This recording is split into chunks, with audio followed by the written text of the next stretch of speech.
तर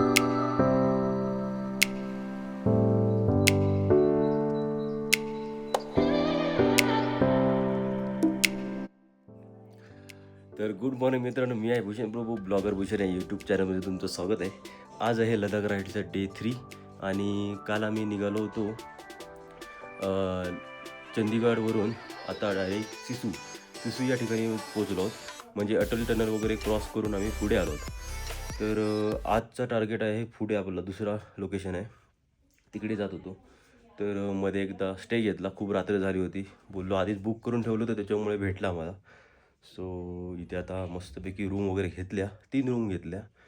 रूम बघू शकतो बॅक साईडला. असे आता सगळा पसारा आहे आमचा, कारण अजून आवरलं नाही आहे. तर रात्री टेम्परेचर हे 2 डिग्रीपर्यंत गेलं होतं. असे हैराण झालो आम्ही, खतरनाक.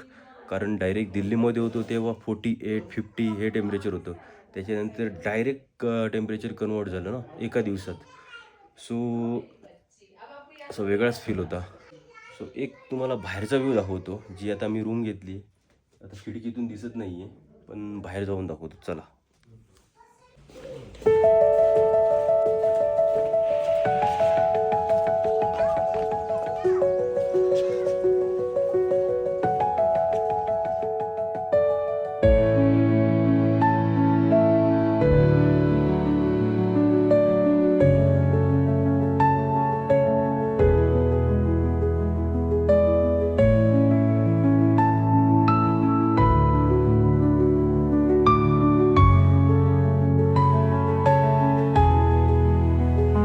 तर कसं वाटलं व्ह्यू बघून?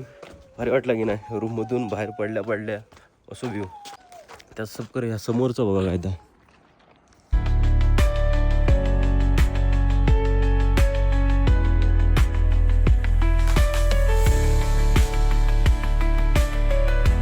आणि बाईक्स आपल्या सगळ्या इथे पार्क केल्या आहेत. इथल्या लोकांनी हे काय कसलं काय झाड आहेत काय माहिती नाही, समजत नाही आहे, लावली आहेत. बरोबर मिरच्याचे माग घालतात तसे.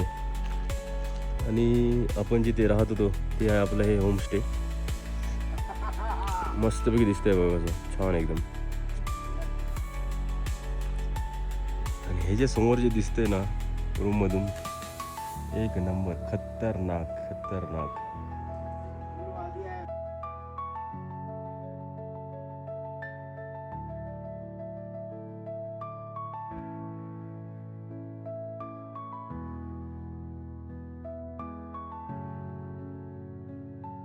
मामानो कशी मजा येईल की नाही? हा, एक नंबर. हा असं वातावरण म्हणजे सुपर वातावरण. इथे जेव्हा बर्फ पडतो ना हा, तेव्हा यायला पाहिजे. यस स्नोफॉल होतो तेव्हा यायला पाहिजे. हा. सो अपन चाह घेऊ मस्तपैकी एक. इधर हमारे स्टोर मैकेनिक लोग आ चुके हैं. सगळा स्क्रू पाना लेके कुछ तो कर रहे, ऐसा दिख रहा है. ओ भाई साहब क्या हुआ? तर आपले उमेश सर इथे काहीतरी करतायत, वायरिंग वगैरे. शॉर्ट सर्किट झाले. काय करताय? गोप्रोचा ओके गोप्रोचा माईक. वायर्ड माईक लावतायत. ओके. ॲक्च्युली गोप्रोचा जो मिनीचा आहे तो मध्ये डिस्कनेक्ट होत राहतो. तर त्याच्यासाठी त्यांना आता वायर माईक करतायत. त्यांना सांगितलं होतं की सेटअप करून ठेवा. आता सेटअप करतायत, ठीक आहे. पण इथे बसून, या मॉलमध्ये बसून करायची पण फील एक वेगळाच आहे. क्रशर ना, काय बोलतोय ना,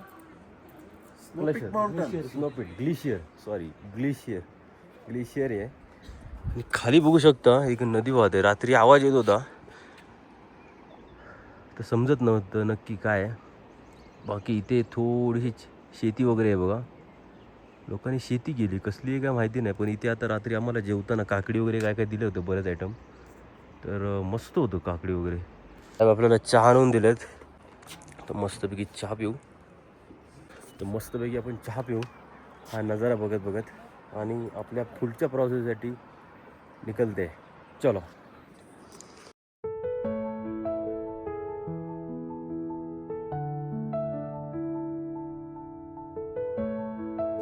तर खरंच मुंबईतल्या छोट्याशा रूममध्ये सकाळच्या चहा म्हणजे दिवसाची फक्त सुरुवात. खिडकीबाहेरील इमारती, हॉर्नचा आवाज आणि धावपळीची आठवण. पण इथे बर्फाच्छादित पर्वतांसमोर थंडगार वाऱ्यात हातात गरमागरम चहा कप धरला की चहाची चवच बदलून जाते. इथे आवाज नाही, गर्दी नाही, फक्त निसर्ग, शांतता आणि मनाला मिळणारा खरा सुकून. मुंबईत चहाचा कप शरीराला जागा करतो, पण डोंगरातला हा चहा जणू काही आत्म्यालाच जागा करून जाता.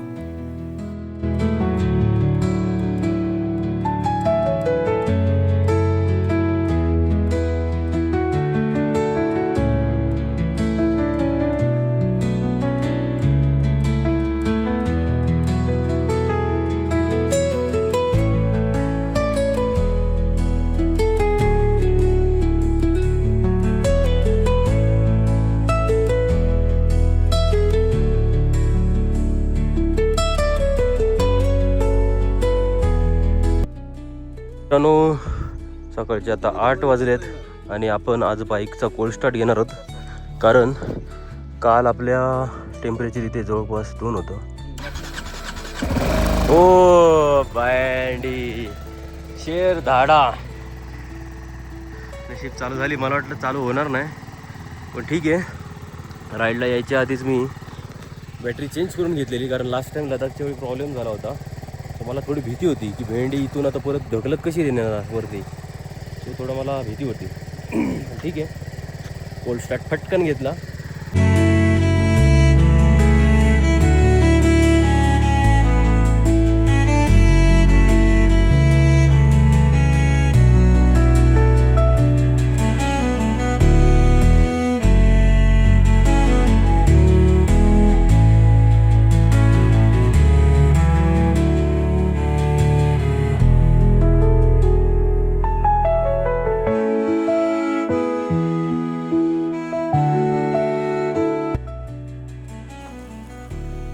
मुंबईच्या छोट्याशा रूममध्ये नाश्ता म्हणजे फक्त पोट भरण्याची घाई. घड्याळाकडे बघत बघत 2 घास खायचे आणि पुन्हा धावपळ सुरू. पण इथे बर्फांच्या पर्वतांसमोर थंडगार हवेत शांततेच्या सानिध्यात घेतलेला प्रत्येक घास हा फक्त नाश्ता नसतो, तो एक अनुभव असतो. या दुर्गम ठिकाणी नेटवर्क कधी असतं कधी नसतं, पण स्वतःशी जोडलेलं नातं मात्र नेहमीच सापडतं. लोक म्हणतात आयुष्य वाढवण्यासाठी गोळ्या घ्या, पण मला वाटतं अशा प्रवासात जगलेला प्रत्येक क्षण हा आयुष्य वाढवतो. म्हणूनच मी म्हणतो, प्रवास महत्त्वाचा आहे. तो फक्त ठिकाण दाखवत नाही, तर जगण्याचा अर्थही शिकवतो.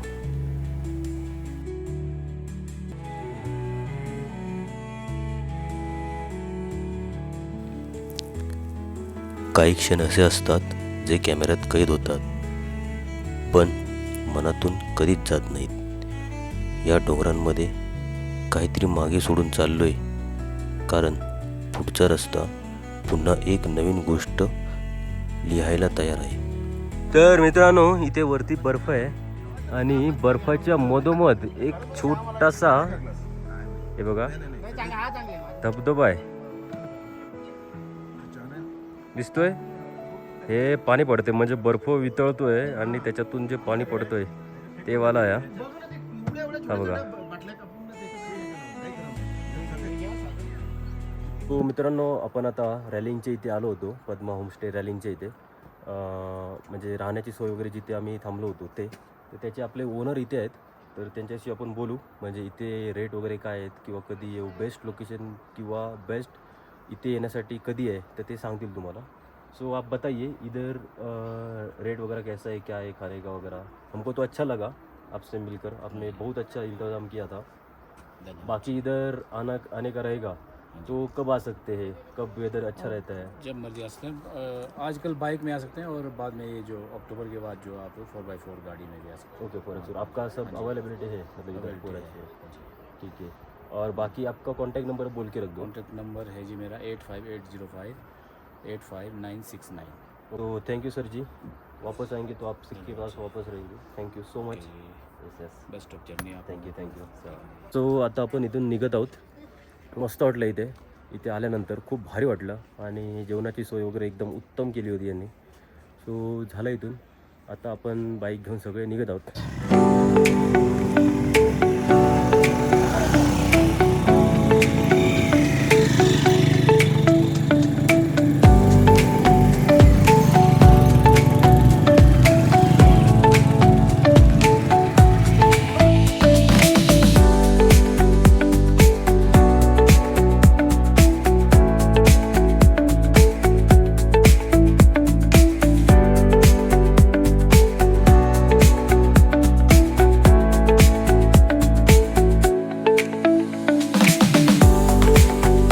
बाकी ओव्हरऑल एक नंबर व्ह्यू, सुपर मजा आली. तर फायनली मित्रांनो आता इथून निघत आहोत. काल रात्री संध्याकाळी येताना खूप टेम्परेचर कमी होतं, म्हणजे 8-9. आता थोडं जास्त आहे, म्हणजे 15 वगैरे असेल मे बी. हे गाडी खाली कशी गेली आहे, चाल एक चाक खाली उतरलं बहुतेक. आणि आता वाजले 10. सकाळी 9चा प्लॅन होता, 9-8-9चा प्लॅन होता आपला थांबायचा.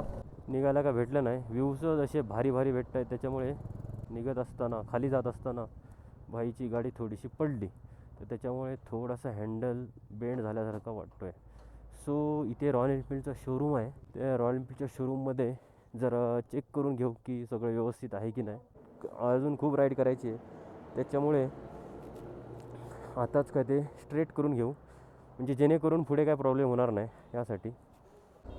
सो आता आपण पुढे पुढे जसे जातो आहे तसं तसं पुढे आपल्याला थोडंसं पेट्रोल कॅरी करावं लागेल असं वाटतं आहे. पण बघू पुढे आपल्याला कुठे जर पेट्रोल भेटेल तर आपण नक्की कॅरी करू. बाकी इथून असं जावं असं वाटत नाही आहे, कारण असे भारी भारी व्ह्यू भेटत आहेत, त्याच्यामुळे बोलती बंद आहे, बोलती बंद. बाकी आपले सगळे कसे लाईनमध्ये चालले आहेत बघा, एकदम सुपर.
गेल्या वर्षी ज्यावेळी फर्स्ट टाईम यूट्यूब चॅनल मी स्टार्ट केला होता, त्यावेळी माझे मित्रांनो खरोखर सांगतो 30 काय 35 माझे सबस्क्रायबर होते फक्त. घरातलेच म्हणशात तर घरातले थोडे जण, म्हणजे माझ्या घरात 50 लोक आहेत, तर 50पैकी 10-15 लोकांनीच मला सबस्क्राईब केलं असं वाटतं. बाकीचे गंडवतात. पण ठीक आहे, आता त्यांचं लुकआउट आहे की काय कसं आपल्या माणसा पुढे न्यायचं की काय करायचं आहे तर की म्हणजे असं ठीक आहे. मी काय मला वाईट वाटत नाही, त्यांनी स्वतःहून जर त्यांनी का मनापासून जर वाटलं तर ते करतील, नाही तर ठीक आहे. काही लोक आमच्या घरातलेच खरोखर सपोर्ट करतात, एकदम चांगला व्हिडिओला कमेंट वगैरे करतात, शेअर करतात. तसेच माझे बाहेरची जी पब्लिक आहे जी माझे व्हिडिओला लाईक करतात, मराठी माझे बांधव, हिंदी बांधव किंवा अजून दुसऱ्या लँग्वेजवाले कुठचे असे माझे पण काही सबस्क्रायबर आहेत ज्यांना मराठी समजत नाही, पण मी काय जे एक्सप्लेन करतो मराठीमध्ये थोडंफार जरी ते अंडरस्टँड करतात. याचं मला खूप सुख आहे, म्हणजे खूप समाधानी आहे त्याच्यामध्ये मी. तर सांगायचा मुद्दा आहे की ज्यावेळी मी सुरुवातीला यूट्यूब चॅनल स्टार्ट केला होता त्यावेळी माझे 30-35 सबस्क्रायबर होते. लडाखला राईड चालू केला आहे त्याच्यानंतर 100 झाले. नंतर हळूहळू जसे प्रोग्रेस करत झालो, व्हिडिओ टाकत गेलो, तसं आता माझी 407 सबस्क्रायबर आहेत माझ्यासोबत. ही खूप मोठी गोष्ट आहे माझ्यासाठी, खूप मोठी गोष्ट आहे. असं नाही मला 400 पाहिजे, 4000 पाहिजे, 4 लाख पाहिजे, काय नाही. माझ्या मेहनतीमुळे मी जेवढी मेहनत करेन त्याच्याप्रमाणे मला जे भेटतं आहे ते पण माझ्यासाठी खूप आहे. असं काय नाही, कोणी केलंच पाहिजे. व्हिडिओ जर लोकांना आवडल्या, मी लोकांपर्यंत कनेक्ट झालो आणि ते स्वतःहून जर सबस्क्राईब करत असतील तर माझ्यासाठी ही खूप मोठी अचिव्हमेंट आहे. तर असेच कायम पाठीशी राहा. काय आवडला नाही तर नक्की मला मेसेज करून कळवा, मी त्याचा आदर करेन. तुमच्या मेसेजचा रिप्लाय तर नक्की देईन. सो बस झाला कीर्तन, खूपच बोलले असं वाटतं मला. तर आता बर्फ बघा तिकडचं आणि थोडंसं थंड जावं, आणि बाकीचे व्ह्यू आता तुम्ही पुढे बघतच चालतालाच. तर मी काय आता अपडेट देत जातले.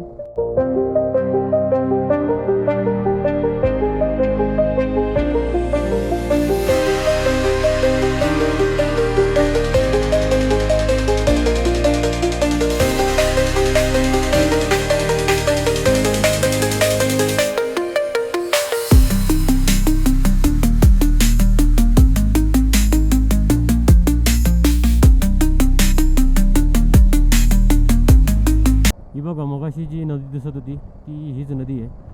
आता ही जशी अशी खाली खाली जाते आणि तसा तसा फ्लो वाढत जातो, त्यावेळी याच नदीमध्ये खाली रिव्हर राफ्टिंग करतात लोक. जी लाईन आहे ती पेट्रोल आणि डिझेल भरण्यासाठीच आहे असं वाटतं. इथे इंडियन ऑइलचा पेट्रोल पंप आहे. तर इथे एक कॅन बघतोय भेटतोय का 5-1 लिटरचा, जेणेकरून पेट्रोल कॅरी करू शकतो असा.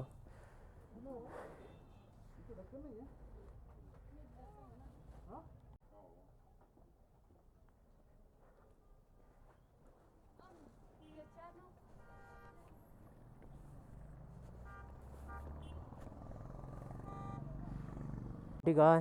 जे डोळे बघा, डोळे हे येतं. हां और एक लेतो. तर मित्रांनो, आपण कॅनमध्ये नाही घेतलं पेट्रोल, बिकॉज सध्या तरी असे ते बोलत आहेत की फक्त तुम्ही बाईकमध्ये पेट्रोल भरून घेऊ शकता, कॅनमध्ये घेऊ शकत नाही. आपण आता फक्त गाडीची टाकी फुल करून घेतली आहे. ते बोलतात की टाकी रिकामी करा, टाकीतलं पेट्रोल कॅनात घ्या आणि परत टाकी फुल करा, तेव्हा काही प्रॉब्लेम होणार नाही. असं सगळं चालू आहे. बस ब्लॅकने म्हणजे काय, इथे आम्ही 101ने पेट्रोल भरतो, तर तिकडे 200 रुपयाला पण घेऊ शकतो, 150 रुपयाला पण भेटू शकतो. आता एवढे आपण अमीर तर नाही आहोत की 50-60 रुपये पर लिटर मागे द्यावं आहे. सो ठीक आहे, सोबत कॅरी केला तर सेफ साईड, टेन्शन नाही परत काय. आता उदयपूर इथून 45 किलोमीटर आहे, किल्लार 125 आणि बारला चांगला पास जो आहे तो 82. लेह अजून 363 किलोमीटर लांब आहे इथून. लेह 363.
त्याच्यातून वाट काढली वगैरे जबरदस्त.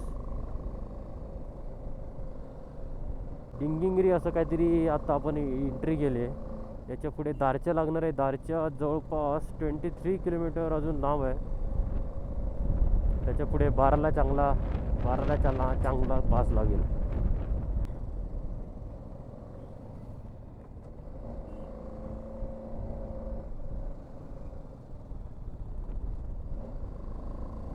जसे जसे पुढे पुढे जातोय तसे तसे व्ह्यूज असे भेटत आहेत. वाटतं की इथे थांबू, इथे थोडा वेळ थांबू, इथे थांबू. पण आता जास्त वेळ थांबू नाही शकत, कारण आपल्याला कुठच्या तरी एका डेस्टिनेशनला पोचायचं आहे. त्याच्यामुळे जास्त वेळ एकाच ठिकाणी थांबलो तर बाकी पुढचे स्पॉट राहिले तसेच. म्हणून तर थोडंसं काहीतरी पाठी ठेवून द्यायचं रिकामी किंवा फिरायचं, कारण परत एकदा चान्स तेव्हाच भेटू शकतो. काहीतरी पाठी आपलं राहिलं तरच. आणि त्यावेळीच आपल्याला परत परत वाटत राहणार की अजून परत एकदा लडाखला जाऊ असं. जिस्पा आणि बाराला चांगला अजून खूप आहे. 90 वगैरे समथिंग किलोमीटर अजून आहे.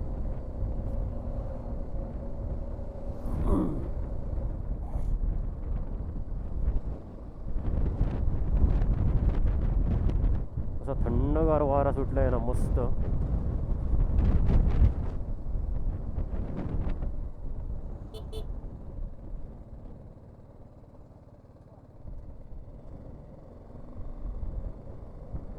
या गाडीचं काय झालंय बघा, कोणाला ठोकली आहे किंवा काय. कोण कोण मुंबईतून वगैरे गाड्या घेऊन येतात आणि त्यांना या रोडवरती गाड्या हँडल होत नाही, त्याच्यामुळे असे काही ना काहीतरी इन्सिडेंट्स होतात, एकदम सुस्साट येतात किंवा असं काहीतरी. सो आपल्याला या रोडची सवय नाही, त्याच्यामुळे या रोडवरती आपण गाडी चालवू शकत नाही. चालवू शकतो पण ती पण लिमिटमध्ये. कधी कधी ओव्हरटेकिंगच्या वगैरे नादात किंवा कधी मध्येच काहीतरी घुसता डोक्यात आणि आपण फास्ट चालवायला जातो गाडी, त्यावेळी जास्त हा प्रॉब्लेम होतो.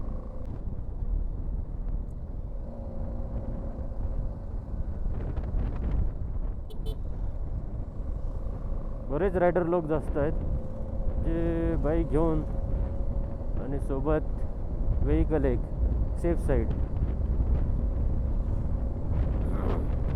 इकडे भाड्यानं पण घेऊन येऊ शकतो, पण आपली स्वतःची बाईक जी घेऊन येण्यात इथे जी मजा आहे, जो फील आहे तो वेगळाच आहे. स्वतःची बाईक चालवत घेऊन येणे इथे वगैरे, ते काय मजा येते सांगू तुम्हाला. हे घाट उतरायला जबरदस्त. जिस्पा जर्नी कॅम्प, वरतून काय दिसतोय व्ह्यू ना, एक नंबर. आणि समोरून ती बघा एक नदी वाहते छोटीशी.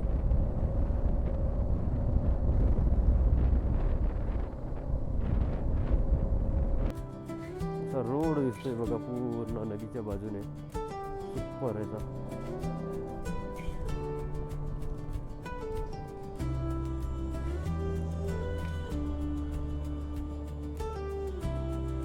आणि बाकी हे होमस्टे वगैरे आहेत बहुतेक, हिमालयन फॅमिली ढाबा. छोटे छोटे म्हणजे टेंट वगैरे बांधलेत,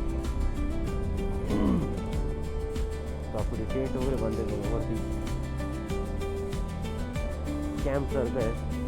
आणि इकडे खालच्या साईडला पण आहे PR मनी, म्हणजे कोणाला जर हवं असेल तर खाली जे नदी वाहते त्याच्या बाजूलाच जर टेंट वगैरे कोणाला हवं असेल तर तसं पण राहू शकतं. ट्राय नाही केलं आहे, एकदा बघू, ट्राय करावं लागेल. सगळं एकदम ट्राय करायचं.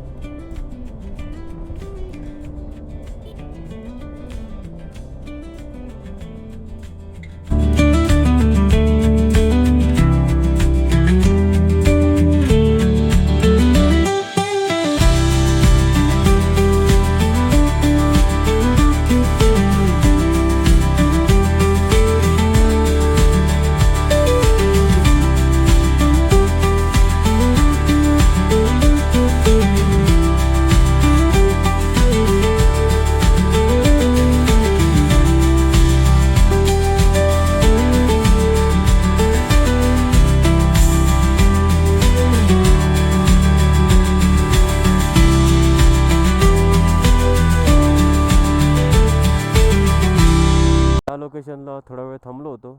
आपली बबडी मस्तपैकी एकदम दिसते आता, फुल्ली लोडेड. बॉक्स वगैरे ते थोडे बाहेर आले थोडे, त्यामुळे अजून साईज वाटते मोठी. बरेच जण विचारतात BMW 1300 आहे काय, असं तसं, कारण लोकांना पण क्युरियोसिटी असते की कुठची बाईक आहे आणि काय आहे. सो गाडी आपली दिसतेच एकदम सेक्सी, बब्बुडी माझी बब्बुडी. सो थोडा वेळ इथे थांबलो मस्तपैकी. आणि ओव्हरऑल हा इकडचा व्ह्यू.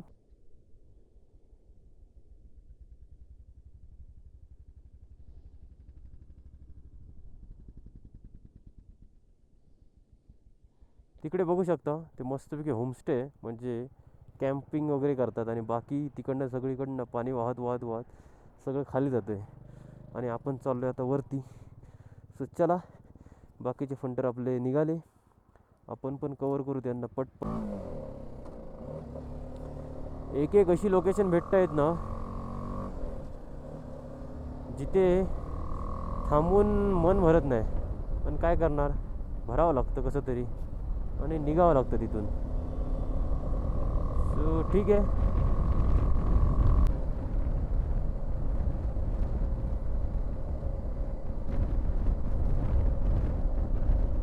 केवढं मोठं ब्रिज आहे बघा.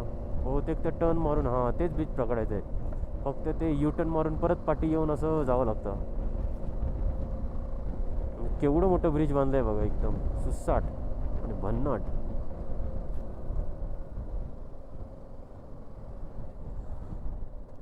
वरतून आपल्याला जे ब्रिज दिसत होतं, border roads orange of the station, ते silent Darcha bridge road of the Manali Sarchu road. Darcha bridge आहे, 360 मीटर आहे, 11,000 फीट वरती आहे total, 11,000 feet. Darcha bridge, Darcha. मस्त साधं सिंपल बांधलं आहे, पण वरतून त्याचा लुक एकदम भारी येतोय. दारचा ब्रिज. हो.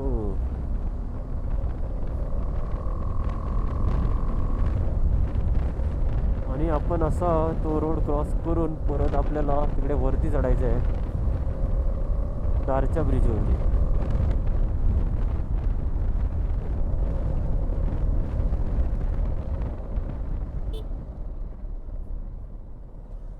बॉर्डर रोड्स, दारच्या ब्रिज आपण क्रॉस करून आता थोड्या वेळ इथे थांबलो आहे, काहीतरी नाश्ता बिष्टा करायचा झाला तर आपला. क्रॉस करून इकडे जेवण घेतलं.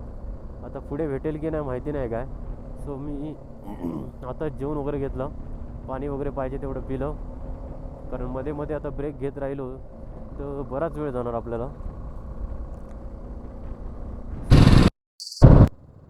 तर मित्रांनो, इथे डिस्ट्रिक्ट चेकिंग चालू आहे लहुल म्हणून.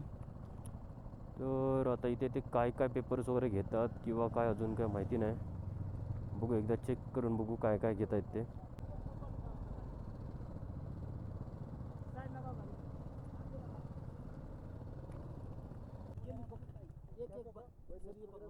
ओके.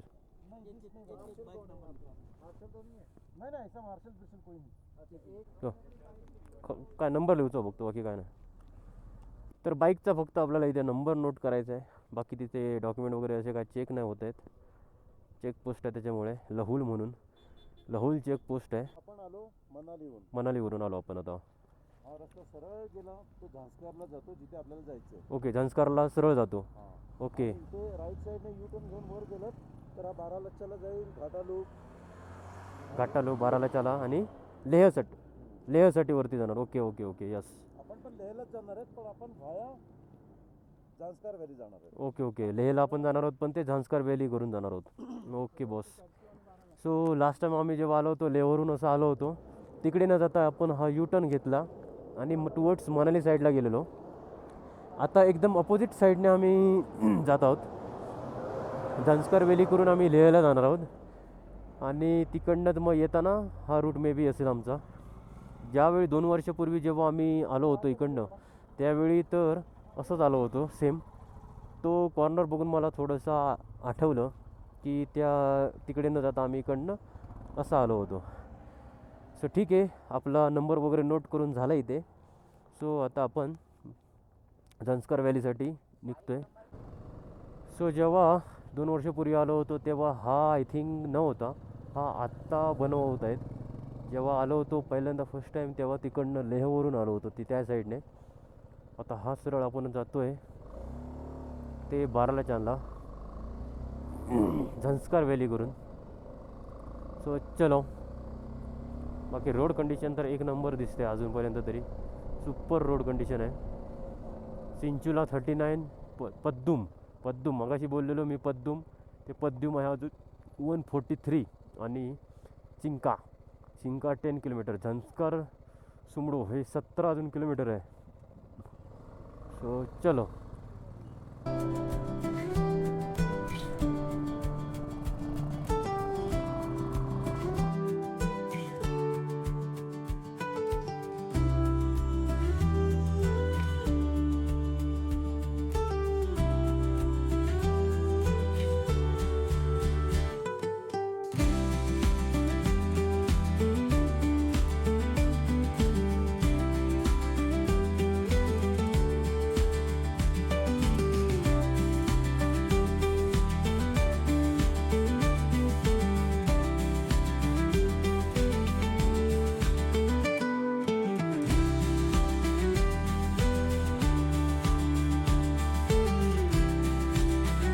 मित्रांनो, बराच वेळ झाला, आता जवळपास 2:45 होत आलेत रोड मस्त भेटला एकदम सुसाट, मध्ये मध्ये थोडासा खराब रोड आहे, पण बाकी रोड ओव्हरऑल बाकी रोडचं काम वगैरे चालू आहे मस्त एकदम. आणि समोर बघू शकता बर्फाचा डोंगर. आणि जसे जे पुढे जातोय तसं तसं आता थोडा थोडा क्लायमेट चेंज होत आहे.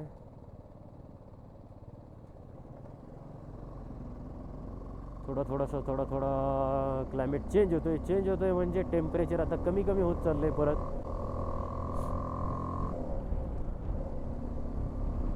टेम्परेचर थोडं आता कमी होत चाललंय मस्त. आपल्या बाईकमध्ये तर काय आपला प्रोव्हिजन नाही आहे तशी टेम्परेचर वगैरे दिसेल असं.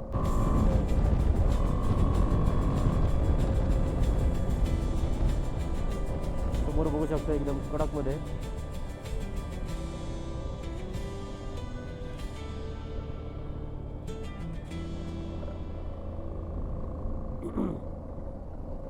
लास्ट टाइम जेव्हा आलो होतो 2 वर्षापूर्वी तेव्हा आपला फक्त भाईच होता, भाई आणि मी दोघेच होतो. आता आपल्यासोबत सगळे ग्रुप आहे पूर्ण, त्याच्यामुळे आता पण मजा येते, तेव्हा पण मजा आली होती. आपल्याला आता हा जो दिसतोय एक तुटका फुटका ब्रिज तो क्रॉस करून जायचा आहे. आधी बघावं लागेल की समोरून गाडी वगैरे येते की नाही, त्याच्यानंतरच. छोटासा ब्रिज आहे, काम चालू आहे आय थिंक. एका वेळी एक गाडी तरी जाऊ शकते, नाहीतर 2 व्हीलर तरी येऊ शकते, असा सीन आहे.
जबरदस्त बर्फ भेटला, एक्साइटमेंट जास्त होती.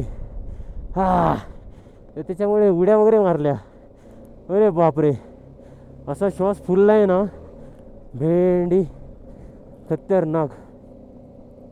ब्रिदिंगचा प्रॉब्लेम नाही, पण थोडंसं ऑक्सिजनची कमतरता भासायला लागली आता, जास्तच एक्साइटेड होतो.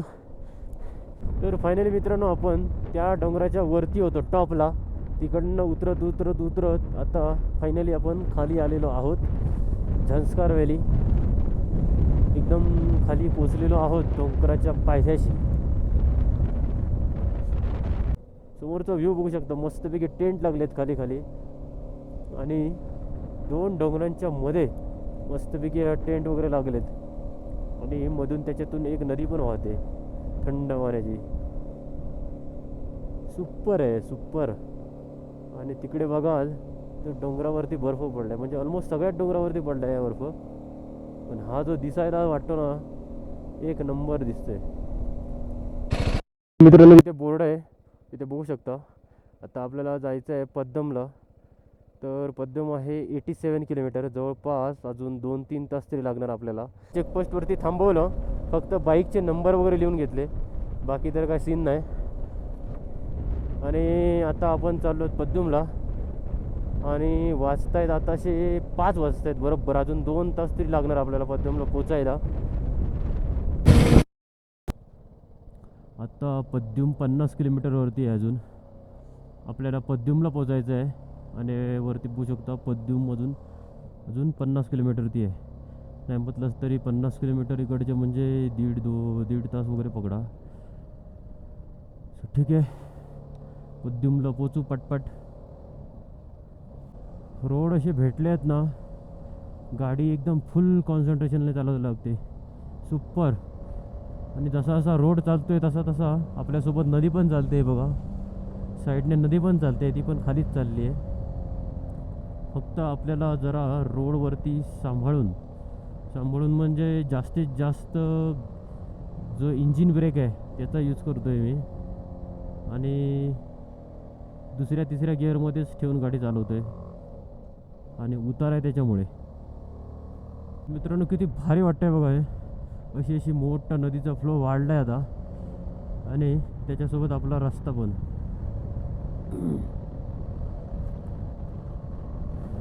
एक नंबर, काय व्ह्यू आहे हा, जबरदस्त. फक्त रोडच्या मध्ये थोडीशी खडी आहे बारीक बारीक, त्याच्यामुळे सांभाळून थोडंसं. आता बाय चान्स त्या खडीमध्ये जर गेलो तर मग झाला.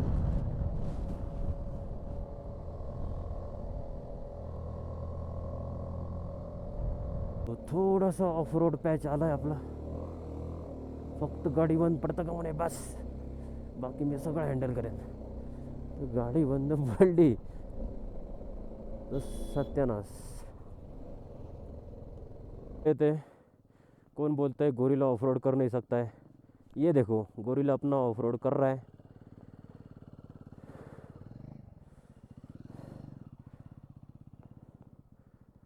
थारवाल्याला मानलं पाहिजे, आपली एक गाडी सिंगल निघत होती म्हणून ते वरती थांबलेलं. मस्त. ती एक फुल्ली लोडेड ती येत आहेत.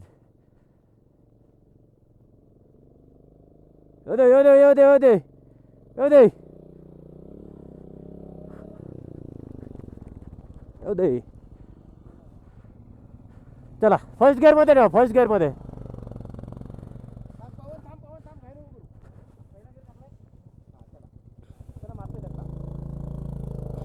गाडीवर बसूनच राहा, पाय खाली टेकवू नको, बसूनच राहू गाडीवरती आणि पिकअप घे.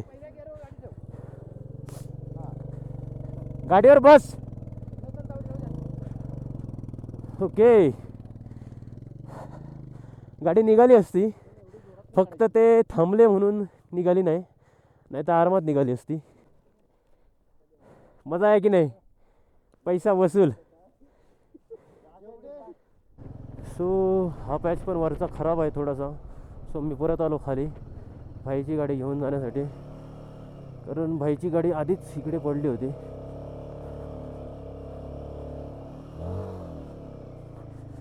हो हो हो हो हो.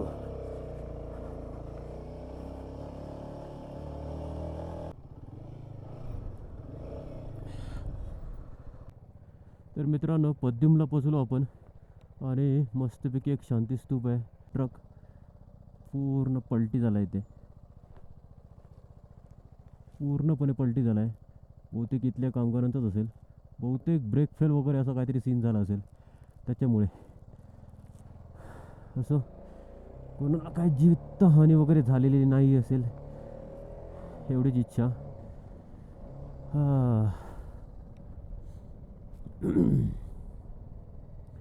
बाकी रोड एकदम खतरनाक आहे यार, खतरनाक.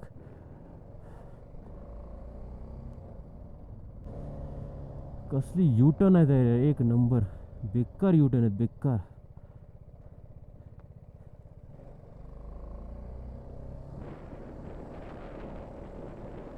तो परत एक छोटासा पॅच आला ऑफ रोडचा. हो हो हो हो हो हो. आपल्याला तसं काही प्रॉब्लेम नाही, कारण आपली ॲडव्हेंचर बाईक आहे. होऊ शकतं कॉन्फिडन्स कमी झाला तर पक्का पडू शकतो मी. आपला कॉन्फिडन्स एकदम तगडा आहे ना, त्याच्यामुळे काही टेन्शन नाही घ्यायचं. सरसरी सरसरी आहे एकदम. ही ॲक्च्युली वॉटर क्रॉसिंग होती. ठीक आहे, थोडक्यात बचवलो आम्ही सगळे, कारण खूप जपून चालवावी लागते गाडीत, खूप जपून. बायचान्स पडलो, अरे बापरे. बऱ्याच व्हिडिओमध्ये वगैरे तुम्ही बघितला असाल हा ब्रिज जो कनेक्टेड आहे तो रोडच्या मध्ये, हा वाला ब्रिज. सो बहुतेक मधलं त्याचं सगळं तुटून गेलं आहे की अजून पुढे आहे काय माहिती नाही, पण हा पण तसाच दिसतोय ऑलमोस्ट.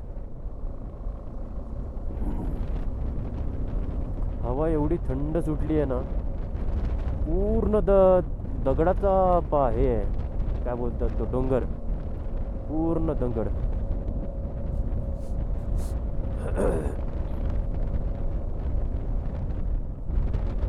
क्रॉसिंग लागली आहे.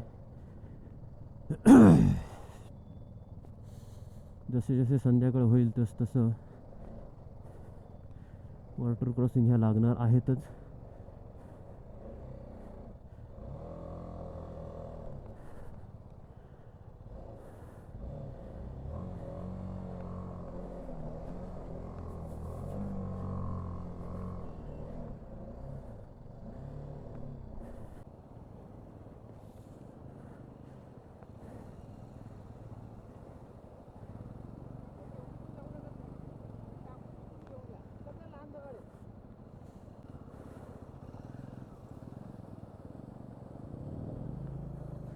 हँडल कडक कडक पकडा.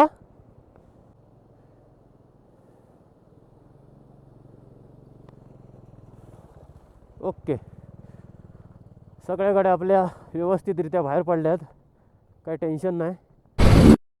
तर फायनली आपण मित्रांनो पद्युमला पोचलेलो आहोत. आणि तिकडे एक लाईट मॉनेस्ट्री बघू शकता, ती बघा समोर मॉनेस्ट्री. आणि त्याच्या बाजूलाच एक छोटासा नदी वाहत आहे, वे टू लुंगाक ब्लॉक. तर आपण आता चाललो आहेत, आपण जिथे बुक केलं आहे, जिथे हॉटेल बुक केलं आहे किंवा रूम जिथे घेतलेत त्या ठिकाणी जात आहोत. मग अशी रोडवरून दिसत होती मॉनेस्ट्री, ती हीच आहे. बाकी इकडचा क्लायमेट बघू शकता, रात्रीचे 8 वाजत आले आहेत मित्रांनो, तरी पण इकडचं क्लायमेट बघा, जबरदस्त.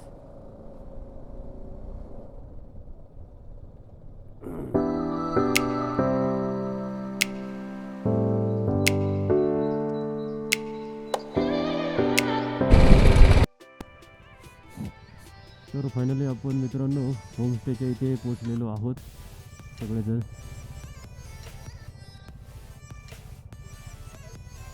बहुतेक आपण फिरून आलो असं वाटतंय, कारण मॉनेस्ट्री तिथे आहे, तिथूनच आपण इकडे लेफ्ट साईडला घुसलेलो.